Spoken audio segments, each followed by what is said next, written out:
اچھا یہاں پر ایک بات میں اور واضح کر دوں، کچھ لوگ کہتے ہیں کہ اگر واقعی امیر معاویہ رضی اللہ عنہ کا اختلاف حکومت کے لیے نہیں تھا، امارت کے لیے نہیں تھا، بلکہ صرف قصاص چاہتے تھے، تو جب وہ خود حاکم بن گئے، جب وہ خود خلیفہ بن گئے، تو اس وقت انہوں نے قصاص کیوں نہیں لیا؟ جب حسن رضی اللہ تعالیٰ عنہ نے صلح کر لی، وہ تو اکیلے حاکم بن گیا، اب تو ان کو قصاص لینا چاہیے تھا۔ یہ کچھ لوگ اعتراض کرتے ہیں۔ تو اس کا جواب یہ ہے کہ میرے بھائی، آپ سے کس نے کہہ دیا کہ امیر معاویہ خلیفہ بننے کے بعد عثمان کے قاتلین سے بدلہ نہیں لیا؟ آپ کوئی ایک روایت بتائیے جس میں یہ وضاحت ہو کہ امیر معاویہ رضی اللہ عنہ خلیفہ بن گئے اور ان کی خلافت کا دور بھی گزر گیا اور قاتلین عثمان میں سے کوئی زندہ بچا تھا۔ آپ کس بنیاد پر کہہ رہے ہیں کہ امیر معاویہ نے بدلہ نہیں لیا؟ اگر بدلہ نہیں لیا، یہ کیسے ثابت ہوگا؟ یہ اس طرح ثابت ہوگا کہ آپ عثمان کے قاتلین کو زندہ دکھا دیں، امیر معاویہ رضی اللہ عنہ کی وفات کے بعد کسی ایک کو زندہ بتا دیں۔ عثمان رضی اللہ عنہ کے قاتلین میں سے کوئی ایک شخص بھی زندہ نہیں بچا۔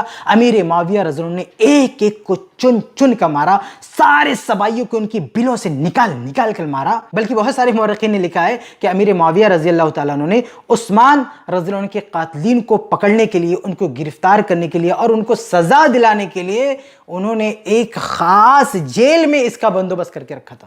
چنانچہ میں آپ کو ایک حوالہ دوں، یہ میرے پاس ہے معجم البلدان، یہ کتاب ہے معجم البلدان، اس کی جلد نمبر ہے 2 اور میں اس کا صفحہ نمبر کھولتا ہوں 183۔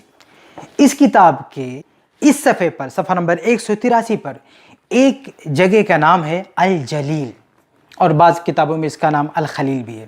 کہتے ہیں کہ فی ساحل الشام، شام کے ساحل میں، نہیں شام کے علاقے میں، جو کہ امیر معاویہ کا علاقہ تھا، اس علاقے میں امیر معاویہ رضی اللہ عنہ نے کیا انتظام کیا تھا وہ سنیں۔ لکھتے ہیں، کہتے ہیں کہ جبل الجلیل، یہ جلیل نام کا ایک پہاڑ ہے، بعض لوگوں نے اس کا نام خلیل بھی بتایا ہے، کہ اس نام کا یہ پہاڑ ہے فی ساحل الشام، شام کے ساحل میں، ممتد الی قرب حمص کے قریب ہے یہ۔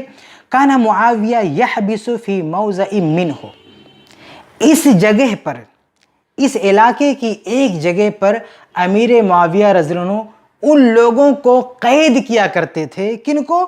من یظفر بہ ممن ینبذ بقتل عثمان بن عفان، ان لوگوں کو جن کے بارے میں یہ پتہ چلتا تھا کہ انہوں نے عثمان رضی اللہ عنہ کا قتل کیا ہے، ان سب کو پکڑ کے امیر معاویہ رضی اللہ عنہ یہاں پہ قید کرتے تھے۔ بھائی لوگ کہتے ہیں کہ امیر معاویہ رضی اللہ عنہ نے بدلہ نہیں لیا، بدلے کا اتنا بڑا انتظام کیا اور کرے بدلہ نہیں لیا؟ بلکہ امام ابن حزم رحمہ اللہ نے جمہرۃ انصاب العرب میں جلد 1 صفحہ نمبر 135 پر لکھا ہے کہ اس جیل سے کچھ لوگ بھاگ گئے تو کیا ہوا؟ فہربوا من السجن، جیل سے بھاگ گئے، فادرکوا، لیکن پھر انہیں پکڑ لیا گیا، فقتلہم معاویہ کلہم، تو امیر معاویہ رضی اللہ عنہ نے ان سب کو قتل کر ڈالا۔ یہ معجم البلدان میں ہے، امام ابن حزم کی کتاب میں، درجنوں کتابوں میں، بلکہ امام ابو نعیم رحمہ اللہ نے اپنی ایک صحیح سند سے یہی بات نقل کر رکھی ہے کہ امیر معاویہ رضی اللہ تعالی عنہ نے عثمان رضی اللہ عنہ کے قاتلوں کو قتل کیا تھا، ان سے بدلہ لیا تھا۔ یہ روایت تھوڑی تفصیل طلب ہے، اس پہ ایک لمبی بحث ہے، یہ انشاءاللہ میں کسی اور موقع سے آپ کے سامنے پیش کروں گا۔ بہرحال خلاصہ یہ کہ امیر معاویہ رضی اللہ عنہ کے بارے میں یہ ثابت ہے کہ انہوں نے عثمان رضی اللہ عنہ کے قاتلین کو مروا دیا تھا، سب کو قتل کروا دیا تھا، حکومت پاتے ہی، خلافت اپنے پاس آتے ہی انہوں نے سب کو مروا دیا تھا۔